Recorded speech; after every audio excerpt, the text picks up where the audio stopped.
ఆర్థిక సంక్షోభాన్ని ఎదుర్కొంటున్నట్టయితే మంగళవారం స్నానం చేసిన తర్వాత ఆంజనేయ స్వామి వారికి గులాబీ పూల దండను సమర్పించాలి.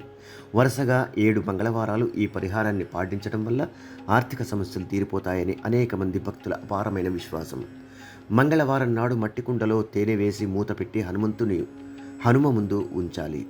ఇలా చేయడం వల్ల ఇంట్లో సుఖ సంతోషాలు నెలకొంటాయి.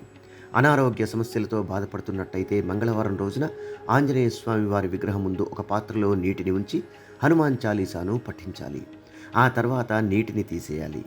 ఈ పరిహారాన్ని వరుసగా 21 రోజులు చేస్తే శారీరక మానసిక రుగ్మతలు నయమవుతాయి. అంతేకాదు, మంగళవారం నాడు శ్రీరామ రక్షా స్తోత్రాన్ని పఠించడం వల్ల జీవితంలోని అన్ని కష్టాలు తొలగిపోతాయి. మంగళవారం నాడు ఈ పరిహారాలను పాటిస్తే సంతోషం, సంపదలతో నిండిన జీవితం మన సొంతమవుతుంది.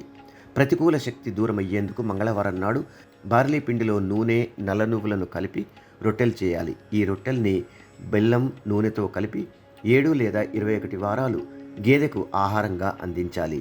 ఈ పరిహారాన్ని పాటించడం వల్ల ప్రతికూల శక్తులు దూరమవుతాయి. చూశారుగా, ఈ వీడియో కనుక మీకు నచ్చినట్టయితే లైక్ చేయండి, షేర్ చేయండి. మీ అమూల్యమైన అభిప్రాయాలను కామెంట్ రూపంలో తెలిపి మమ్మల్ని ప్రోత్సహించడం మాత్రం మర్చిపోకండి. ఇలాంటి మరిన్ని ఆసక్తికరమైన విశేషాల కోసం మా ఛానల్ని సబ్స్క్రైబ్ చేసుకోండి.